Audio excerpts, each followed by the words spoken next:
I am only one child, but in total, there were 22 mothers.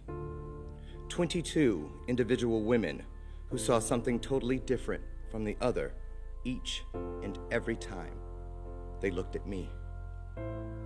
Mother number one, well, she fulfilled her initial duty of escorting me into this life, of keeping me safe for 3 weeks, of nurturing me for just as long as she could. Mother number one entrusted me to mother number two. Mother number two, well, she fulfilled her initial duty of caring for me as if I were her own. She raised me for the next 11 years in an environment that was filled with love, security, and hope for a brighter tomorrow. She intended with all her heart to return me one day to mother number one when the time was right.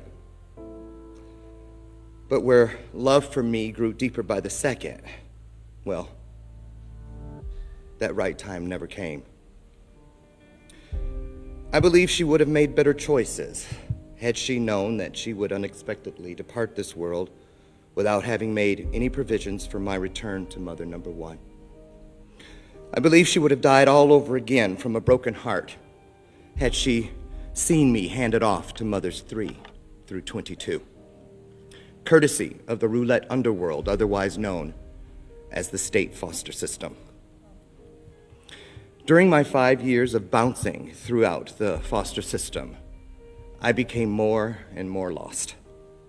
By year 5, I was acutely aware that the loss of my family, my home, my name, and my entire world as I had known it was nothing compared to what I could lose if I did not decide soon to better deal with my existence within the lost and found. To this day, I truly believe that it was in my seeking to find the good in all 22 of my mothers that enabled me to begin to loosen the harness of self-doubt, shame, and all that hurt that was associated with the abuses I had experienced in life so far. The 21 mothers that were responsible for my care after the departure of mother number one, well, they either taught me what a mother should always represent, or they reminded me of how not all women are capable of the true honor of being called a mother. I shall never forget the moment, after 32 years of seeking, when an old neighbor called to inform me that, yes, she did in fact know the woman who could very well be my birth mother, the original, my very own Eve. The neighbor went on to tell me that she needed to call the woman first because she needed to ask if it was all right to give me the telephone number. After all, she said, not everyone wants to be found. Well, after 32 years, this was the moment when it dawned on me.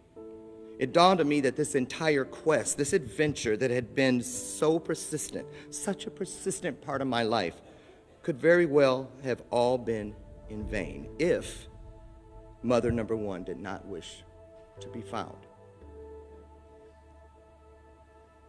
But this wouldn't be much of a story if that were true now, would it? Mother number one had kept her memory of me alive and vibrant for all of those 32 years.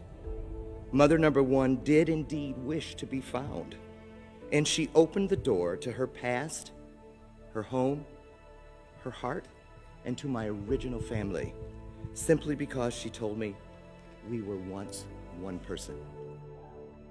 We shared over 20 wonderful years together before we were separated a second time in this life by her death, which for me came far too soon. In finding mother number one, I found so much of what life is truly all about. I found that family is based on love and not merely on blood.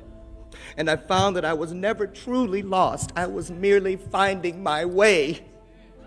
When I found mother number one, I also lost some things. I lost the square root of much of the true sadness that had been in my life. I lost that relentless commentator that resided within me, the one who would broadcast one tragedy after another if I allowed him to do so. But most importantly, I lost the belief that my having 22 mothers was something to be ashamed of. I did not realize it then, but trust me, I do now. Each of these women played the role they were chosen to play in my life. None of the 22 ever truly had control over whether I belonged or not. That call would always be left up to me to make. It was when I broke out of the walls of self-judgment that I discovered my greatest truth of all, that not everyone has to remain lost. Thank you.